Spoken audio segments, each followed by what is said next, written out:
Iran says it struck key infrastructure facilities and US bases in Kuwait and Bahrain in response to Washington's renewed overnight attacks. German Chancellor Friedrich Merz said the United States has approved the sale of long-range Tomahawk cruise missiles to Germany. The legendary Welsh singer Bonnie Tyler, known for hit single Total Eclipse of the Heart, has died at the age of 75. Iranian officials say at least 14 people were killed and dozens more were injured after the U.S. launched fresh strikes on the country late on Wednesday and on Thursday. The attacks targeted several areas, including what authorities say were near the perimeters of the Bushehr nuclear power plant.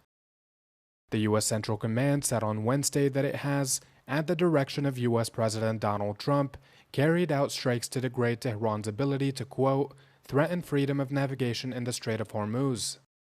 The military added that its strikes were in response to Iran's recent unjustified aggression against commercial shipping, which was set to be open under the framework peace deal reached between the two countries a few weeks ago. Iran's Revolutionary Guard said that it had carried out strikes against U.S. bases in Bahrain and Kuwait in response to Washington's aggression. The IRGC noted that it had targeted key infrastructure facilities in the bases at both countries and warned of further action if U.S. attacks continue. Iran's foreign ministry slammed the U.S. for its fatal attacks, labeling them a blatant war crime. The renewed offensive threatens to resume a months-long war that has killed thousands of people, upended the Middle East, and severely strained global commercial logistics.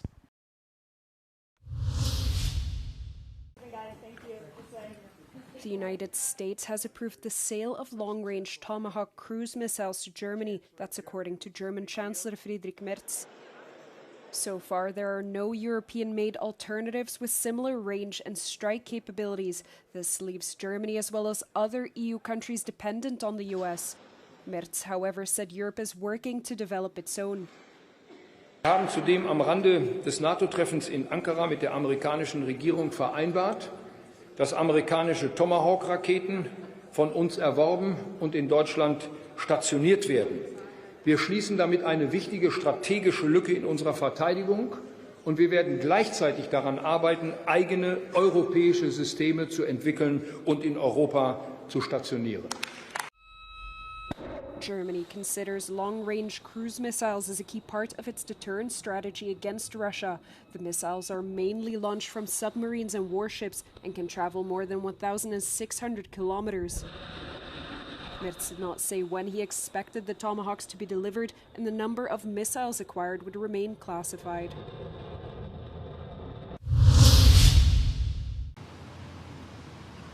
This week's NATO summit in Ankara was the most anticipated for some time. After 5 years of war on the continent and 2 years of rancor from a confrontational White House, it was the moment for Europe to prove it's serious about its own defense.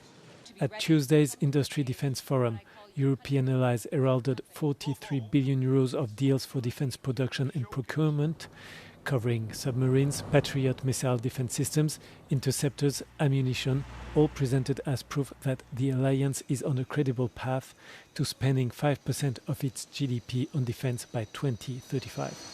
Among the headline announcements was a decision by NATO to choose Swedish company Saab to manufacture surveillance planes to replace the airborne warning and control system currently operated with US Boeing planes. Still, US dominance within NATO is far from over. As Nico Lang, analyst with Rasmussen Global, put it, the Europeanization of the alliance will not become a reality unless its members replace NATO's strategic enablers with European ones. This includes fundamental military infrastructure needed to connect soldiers and assets across the alliance, including satellite-based time code, navigation, airborne electronic warfare and precision deep strike, he said.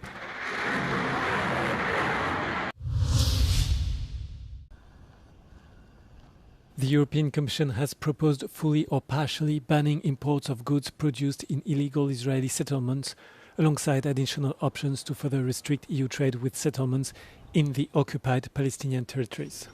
Diplomatic sources have told Euronews that the first option would require companies importing goods from Israeli settlements to apply for an export license.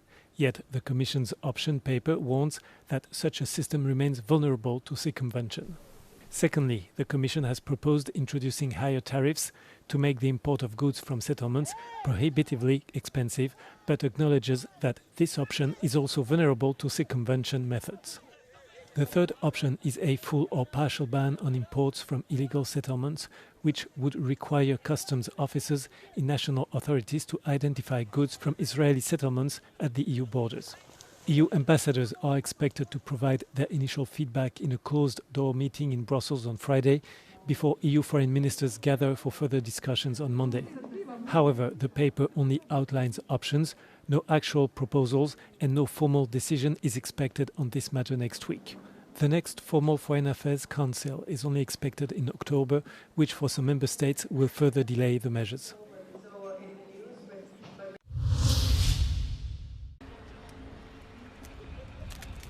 Authorities have seized 20 million cigarettes and over 38 tons of tobacco leaf and cut tobacco after dismantling two international criminal networks based in Spain.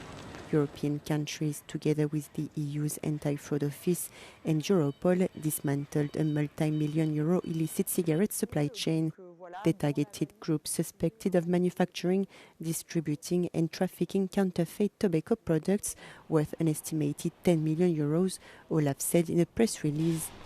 Officers carried out 23 searches at homes, commercial premises and industrial warehouses across multiple Spanish provinces. Investigators also confiscated 18 vehicles, tobacco manufacturing equipment, encrypted electronic devices, 170,000 euros in cash and several firearms. 50 people were arrested, including two suspects who have been handed over to the Polish authorities. The Olaf chief said smoking was dangerous, but smoking counterfeit cigarettes was even worse.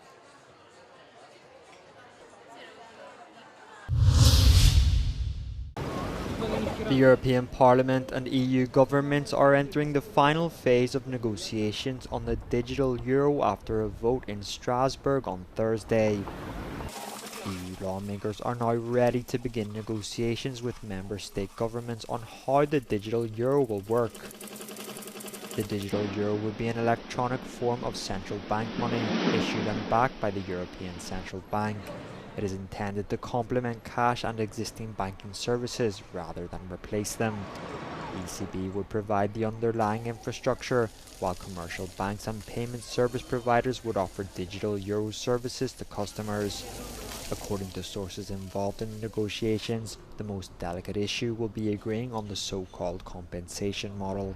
That means deciding which financial institutions should be compensated, how much they should receive, and how the payment should be made for providing digital euro services.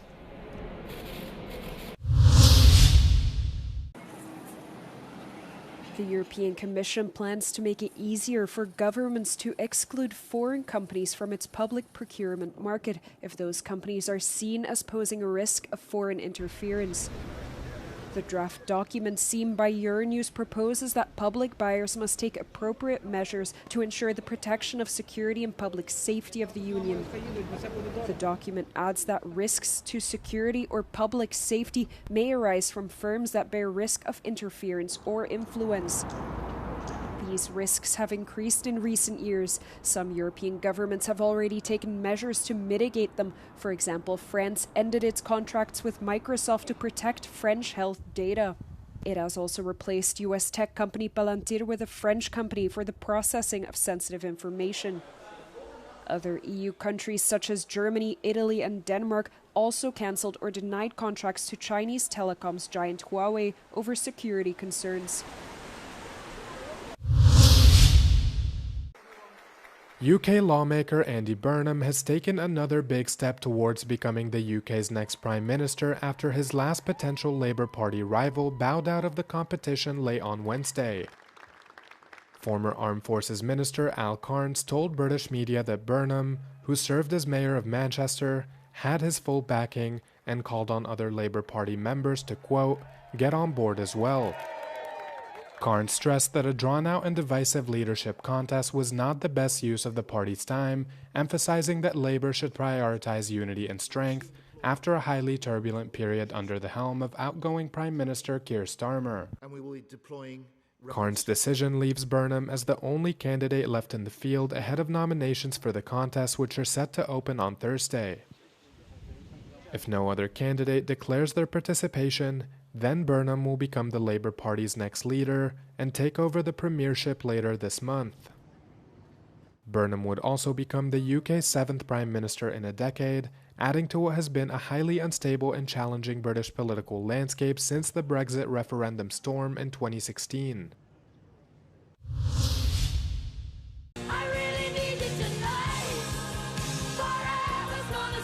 The legendary Welsh singer Bonnie Tyler has died at the age of 75. The music icon rose to international fame in the 80s with the release of her hit single, Total Eclipse of the Heart. She's also known for her other hits, including Holding Out for a Hero and It's a Heartache. In May, Tyler was hospitalized in Faro for an emergency intestinal surgery after she began experiencing abdominal back pain. However, the singer began to suffer complications and a reported serious infection, and she was placed in an induced coma. Last month, Tyler's spokesperson said she was out of the coma but remained in intensive care.